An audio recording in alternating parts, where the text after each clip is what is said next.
All right, we have made it to the top 10 of the top 25 Vols of the last 40 years, and checking in at number 10 is T. Martin. T. Martin played between the years of 1996 to 1999. He was the starting quarterback in 1998 and 1999. He has a special place in my heart because he was the starting quarterback for our national championship team, and he was a solid quarterback. I've heard some people say he was a game manager. He was a game manager for maybe the first 3 or 4 games of that national championship season. Syracuse, Florida, but after that, T. Martin flat out won us games. He was a great quarterback, both throwing and running. T. Martin was a first-team All-SEC quarterback in 1999, both in the AP and the coaches poll. A side note on T. Martin, he has the highest winning percentage of any quarterback in Tennessee history. He had a 22-3 record with an 880 winning percentage. T. Martin, some other notes on him. He set a consecutive completion record with 24 in 1998. He went the whole South Carolina game, did not have one incomplete pass, and then he started the Alabama game with a completion, which brought it to 24 completions, which was a record at the time. And that in 1998. It's been broke since then, but at the time it was a record. He ended his career with over 4,500 yards passing, with 32 TDs passing, and he also rushed for over 600 yards and had 16 TDs rushing. So great quarterback. Love T. Martin, and there's so many great memories of him. One of the memories that I'm going to post now is in the Arkansas game when we were coming from behind, and he ran off and he made a great run to trim that Arkansas deficit down, and it was a game in which we came back and beat Arkansas, and we went on to win the national title. But anyway, number 10, T. Martin. First and goal at the 4, the number 1 team in the nation. Down by 14 points for the second time today. Trying to get within a touchdown, ruled by Bartholomew now. The fullback leading the way for T. Martin. Touchdown!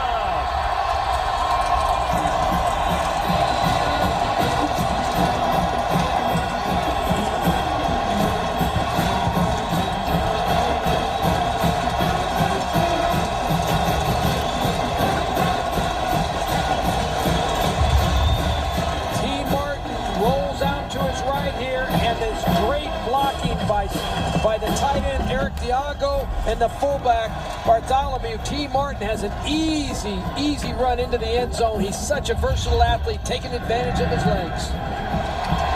Jeff Hall's leg has the extra point. And at number 9 on the top 25 Vols of the last 40 years is Hendon Hooker. Hendon Hooker played from 2021 to 2022. He was a transfer from Virginia Tech. Hendon Hooker, we didn't get him for a long time, but the 2 years that he was with Tennessee, boy, did he make an impression. He threw for over 5,000 yards in the 2 years that he played with Tennessee, and that's, he missed the last 3 games of his senior year as well. So those numbers would have been much higher if he would have been playing in those games. So. Actually, the last 2 games, I'm sorry, not the last 3. So he missed the Vanderbilt game and he missed the Clemson game and the bowl game, but they still would have been much higher, the numbers. Hendon Hooker was a dual-threat quarterback. He could throw it, he could run it. He was the SEC Player of the Year in 2022, and that was a year that was loaded with good quarterbacks. Bryce Young and Spencer Rattler, and there was just... you had Jaden Daniels in LSU, so he was the best quarterback of the lot that year. That tells you a lot about his ability. Hendon Hooker was the first-team All-SEC that year as well in 2022. He led Tennessee to the number 1 ranking, which I'm pretty sure it was the first time we'd been number 1 since 1998. So that took a lot of ability, a lot of leadership on Hendon Hooker's part to lead us to that. And here is the reason. I know he didn't play a long time with Tennessee, but why I had him ranked this high was because he ended the 15-year drought to Alabama.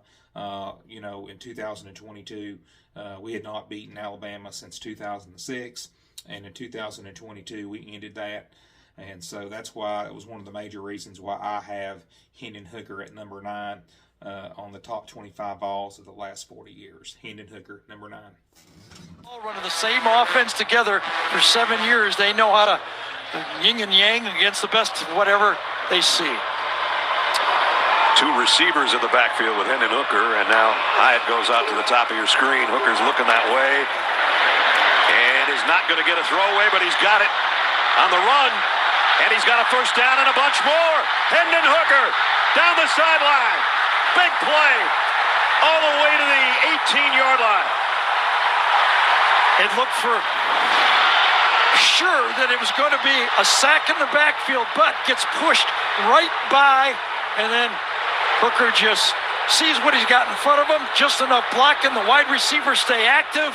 This guy's some athlete, some quarterback. And checking in at number 8 on the top 25 Vols of the last 40 years is Carl Pickins. Carl Pickins played between the years of 1989 and 1991. He was redshirted in 1988, but between the years of 1989 and 1991, Carl Pickins was nothing but a huge impact on the Tennessee Vols. All he did when he was on the field was make plays and help Tennessee win football games. He played most of the time his freshman year in the secondary, where he was a shutdown corner, and he was also a kickoff returner. He took a kickoff return against LSU in 1989, 100 yards to the house. He was the Cotton Bowl MVP that year, where they defeated Arkansas. He intercepted a ball in the end zone and went on to win the MVP. But his sophomore and junior year is where he was a receiver, and that's where he made his money in the NFL, and that's where he's got most of his stats and most of his notoriety through his being a receiver. Now, a little side note on Carl Pickins. This was my favorite Tennessee Vol of all time. As a child, 7 or 8 years old, really first getting into football, watching football, Carl Pickins was my first memory. Andy Kelly throwing him footballs and him running underneath it and catching it.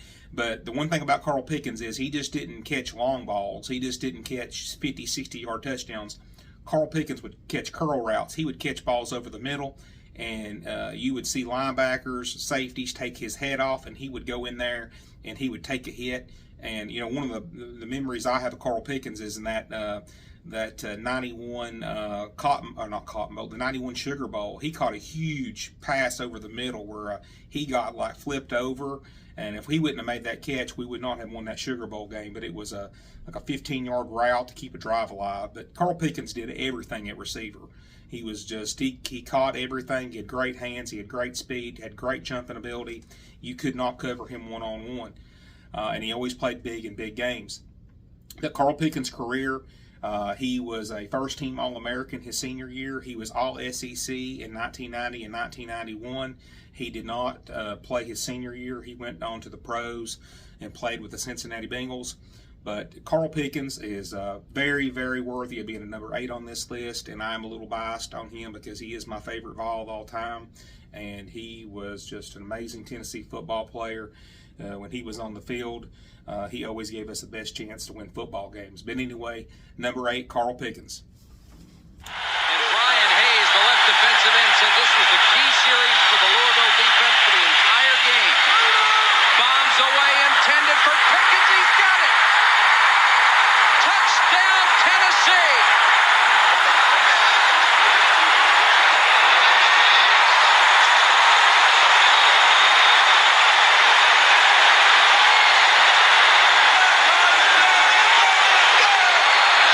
Dangerous man on this ball club, the guy you could not let beat you, just did for 75 yards. 3rd and 15, you got young backs, you might as well hang it out and throw the bomb. Here's one-on-one coverage, and Carl Pickens shows you why he's one of the great receivers in the country. Makes the catch, gets Tennessee on the board quick. Kevin Wendelbo, the barefoot kicker, on for the point after, and he's got it. And checking in at number 7 of the top 25 Vols of the last 40 years is Travis Henry. Travis Henry played between the years 1997 to 2000. Travis Henry is the school's all-time leading rusher with 3,078 rushing yards.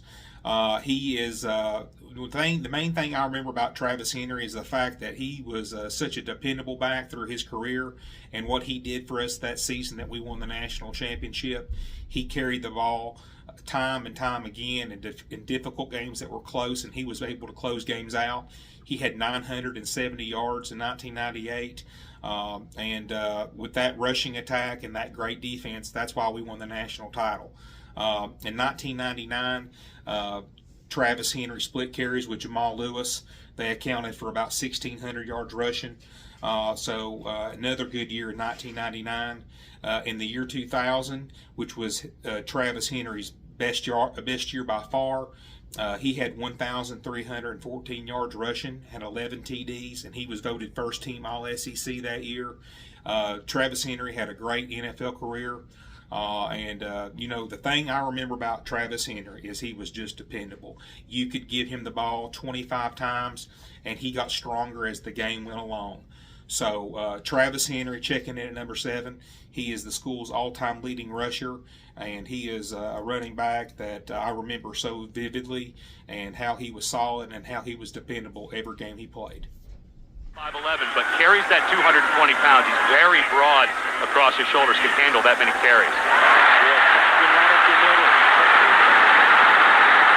Can he make it? 15-10, touchdown, Tennessee.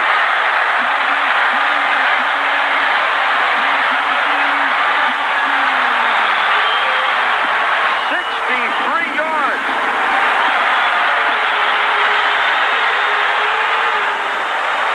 Success running the ball when your running back has holes that big and then gets to the safeties. He got to Battles and Lercius Jones before they can converge and make the tackle. It happened so fast. The safeties were on their heels, could not get over, got there late. You're not going to arm tackle Travis Henry. Vols the extra point, 30 of 31, make it 31 of 32. What a run by... And checking in at number 6 of the top 25 Vols of the last 40 years is Leonard Little. Leonard Little played between the years of 1995 to 1997, and every single year he was highly productive, and he was an All-SEC player all 3 years. In 1995, Leonard Little was a second-team All-SEC, and in 1996 and 1997, he was a first-team All-SEC. In 1997, he was a first-team All-American as well. Leonard Little ended his career with 28 sacks, which is third all-time, which is only behind Derek Barnett and Reggie White, which is pretty good company if you ask me. He played his first 2 years at defensive end, and Leonard Little was such a good athlete, they moved him from defensive end to middle linebacker, and he still was a first-team All-American after they moved him, with him not playing any linebacker prior. He was able to do that in his first year in that position, which just shows you what kind of athlete Leonard Little is. He went on to the pros, had a stellar career, first-team All-Pro in 2003. But, the thing I remember about Leonard Little is the fact that big-time games, he always showed up. He stripped Alabama in 96 to preserve our victory on 4th down to make sure Alabama didn't get in the end zone. He was chasing Damian Craig around in the SEC championship game, making sure that they didn't get in the end zone. He was just a big-time player who always showed up, always had an attitude, and he was a great defensive player. And he's very deserving at being number 6 on this list, Leonard Little. Is it a day of destiny for the Crimson Tide? 4th and 10, 39 seconds. Pickins, ball deflected, stripped away.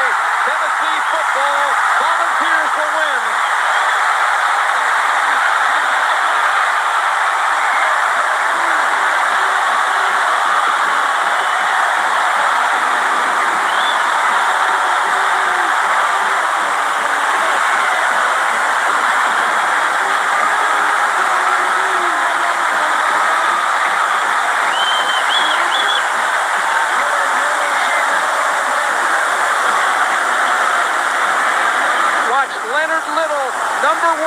Against Pete DeMario, he's the guy that gets his hand on that ball and takes it out of Freddie Kitchens' arm.